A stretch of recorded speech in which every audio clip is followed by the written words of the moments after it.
एक बार एक साधु महात्मा एक बूढ़ी माँ के पास भोजन करने के लिए गए। बूढ़ी माँ ने खाने में सब कुछ बनाया था।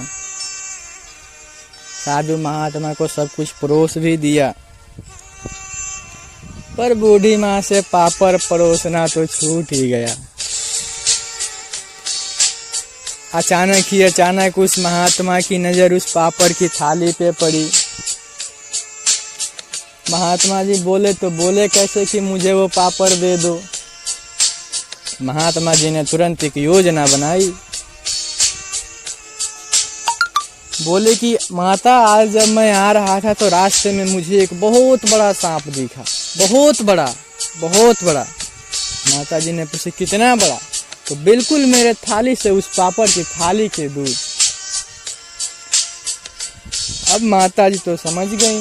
माता जी बोली, अरे मैं तो पापड़ देना ही भूल गई, मैं अभी देती हूँ। महात्मा जी बोले, अरे नहीं, मैं तो बस सांप की लंबाई बता रहा था। तो कभी कभी योजना बनाने से काम बन भी जाती है और कभी कभी योजना बनाने से काम नहीं भी बनती है। एक परिवार में एक अतिथि आया हुआ था। मेहमान जाने का नाम ही ना ले। आराम से खाता था, रहता था, न कोई काम न धंधा। एक दिन उसकी पत्नी बोली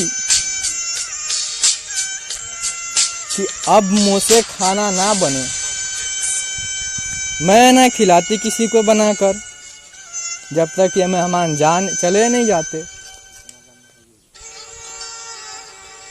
तब पति बोला, चलो हम एक योजना बनाते हैं, हम तुमसे झगड़ेंगे, तुम हमसे झगड़ना। तुम बोलना तुमसे खाना नहीं बनेगा, तुम बनाओ। मैं बोलूँगा हमसे नहीं बनेगा, तुम बनाओ। फिर बोलना खाना नहीं बनेगा, हम नहीं खाएंगे। ये सुनकर मेहमान खुद ही चला जाएगा। दोनों ने आपस में झगड़ा शुरू कर दिया।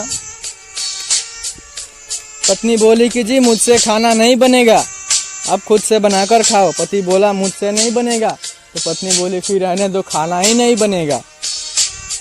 ये सुन मेहमान बोला कि जब इन दोनों की ही लुटिया डूबी हुई है तो मैं यहाँ क्या करूँ, मुझे भी नहीं मिलेगा। मेहमान भी बैग उठाया, घर से बाहर निकल गया। ये दोनों खुश हो गए। तो पति बोला कि अरे मैं तो नाटक कर रहा था, चलो खाना बनाओ। तो पत्नी बोली मैं भी तो नाटक ही कर रही थी, चलो बनाते हैं।